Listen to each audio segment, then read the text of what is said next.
Sveiki, aš esu Agnė. Aš esu Darius. Ir mes esame įmonės Effort įkūrėjai. Tai kiekvienas turbūt esate matę, kaip šiuolaikinis jaunimas tiesiog degraduoja. Ir mums su Agne kilo idėja sukurti motyvacinę knygą, kuri motyvuotų jaunimą bei padėtų jaunimui siekti užsibrėžtų tikslų. Dalyvaudami seminaruose, konferencijose ir įvairiuose renginiuose mes tobuliname savo kūrybiškumą ir įgauname daugiau pasitikėjimo savimi.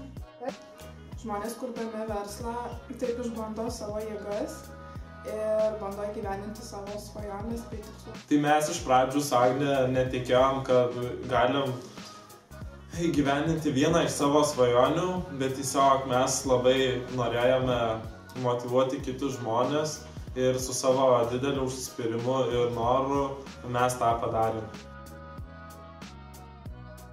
Sveiki, aš esu Aldas iš Webest kaip įmonės, sutrumpintai TBS. Kas mane paskatino užsiimti verslu, tai kaip jau ir minėjau, tai pagrindė noras užsiimti kažkuo ir įgauti naujos patirties.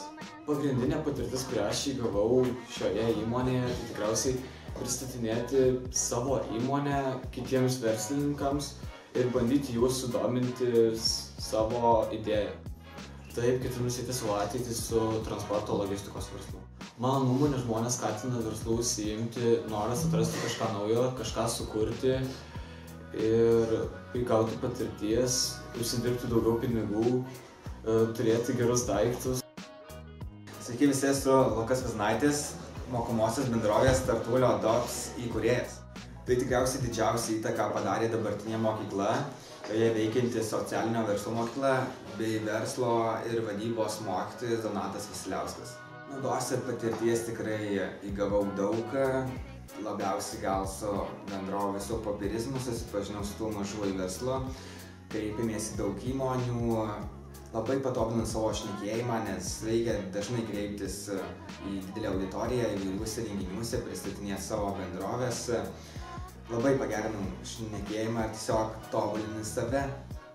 Be abejo, taip pradėjęs verslą, supratau, kad verslas yra tai, ko noriu siekti ateityje ir savo gyvenime. Manau, labiausiai žmonės skatina užsiimti verslu, tai pasiekti visišką finansinę nepriklausomybę, gyventi geriau ir būti nuo nieko nepriklausomam bei įgyvendinti visas savo svajones. Taip pradėjęs verslą, supratau, kad tai yra dalykas, kuriuo noriu siekti savo ateitį.